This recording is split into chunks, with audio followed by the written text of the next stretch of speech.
Hello mga mamis, welcome to my vlog, my YouTube channel ni Waray-Waray. Dito po ako ngayon, iba-vlog ko po yung salon ni Miss Wendy Salon. Ayan po, dito ito sa San Agustin, Ibaan, Batangas. Ayan, papasok po ako sa kanyang salon. Pasok po ako sa kanyang salon. Hello! Dito po ako sa loob ng salon ni Miss Wendy. Ayan po. Ayan. Welcome to my vlog. Grabe, nakaka-touch po yung kanyang talent. Ayan, magaling talaga yan. Tapos, ano siya na ang may-ari nito. Hindi siya nagre-rent, sariling property. Ayan, welcome. Miss Wendy Salon. Diba? Galing lang siya sa Balintawak dati, ang pwesto niya. Nagre-rent lang siya.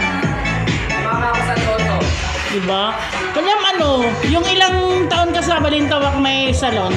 33. Ilang taon? Alin? Doon sa Balintawak yung parlor mo? Yung una 6 years, yung isa 17 years. 33 years ako sa Balintawak. 33? Years sa Balintawak. Grabe! Tapos ngayon, Ngayon, milyonaryo na. bago ka lang dito, pero sarili mo na, di ba? Di ba sarili mo na? Alin? Gaano kasaya yung may sariling salon? Masaya kasi walang jowa.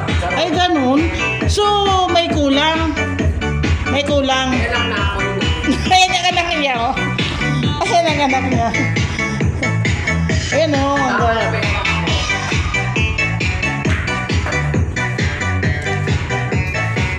Dati lang to siyang yung pakawala lang siya sa Balintawak dati. Ngayon siya na may-ari, grabe. Para sa si Ma'am Duli, oh. Ang sexy. Hindi talaga siya nagpapatabak. May kulang sa kanya yung jowa. Gusto niya yung may abs. Saan si mother? Diba ang ganda, mga mamis, mga friends, tingnan mo ang parlor niya. Black sa baba, white sa taas. Diba ang ganda? Bakit ganitong color ang napili mo, Miss? Bakit ganitong color napili mo? Black and white? Yan, para maraming pera.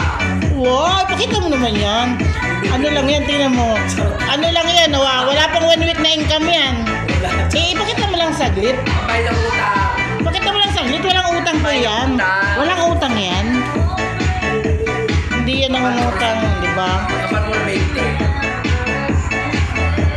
Anak siya ng kaibigan ko sa Tita Lina. Ayan. Para ko na silang family dito sa Batangas. Kaya masaya ako na nakilala ko yung family niya. Kasi mga business-minded sila. Nakakahawa. Mamay, pampaswerte niya. Paswerte yun, maraming pera yan mga guys. Yan ang mga magandang kasamahin, yung business-minded. Ganda pa naman aquarium ko dati. Ay, nasira. Yung aquarium, papagawa ko.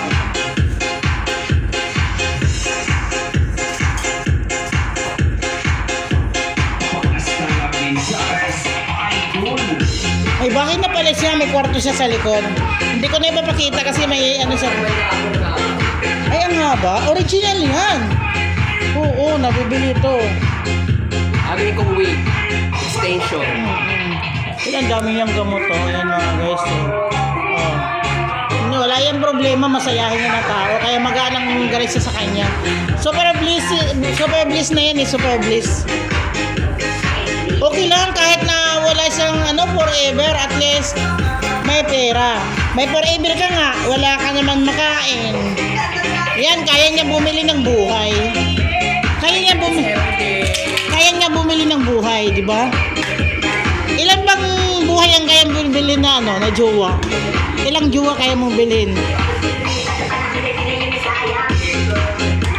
Ilang jowa ang kaya mong bilhin? Kaya kong bilhin ng 10. Ganon? Hindi mo kakayanin yun. Mga ngayayat ka doon. Sabay-sabay.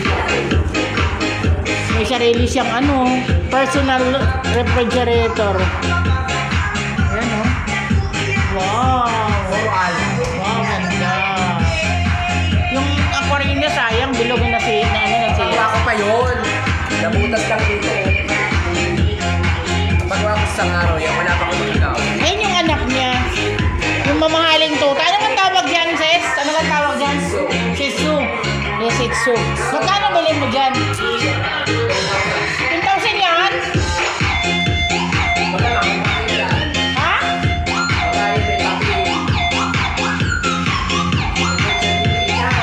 Yan mga guys, so siya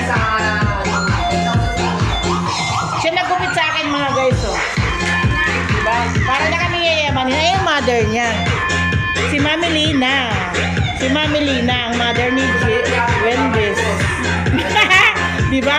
Para na kami yayamanin, diba? Eh, 71 na po yan. Tingnan mo naman. Basta talaga may pera. Walang, malakas, healthy. Diba? Hello, Tita Len. Doon, sa kabila. O, diba? Diba, Tita Len, 71 years old na kayo? Business-minded yan, kayo nakakahawa, masarap dito magtambay. Mahirap makipagsama kasi sa mga yung mga taong mga tambay-tambay lang, nakakahawa. Kaya dito lang ako sa mga business-minded. Mga family ng mga negosyante. Ayan.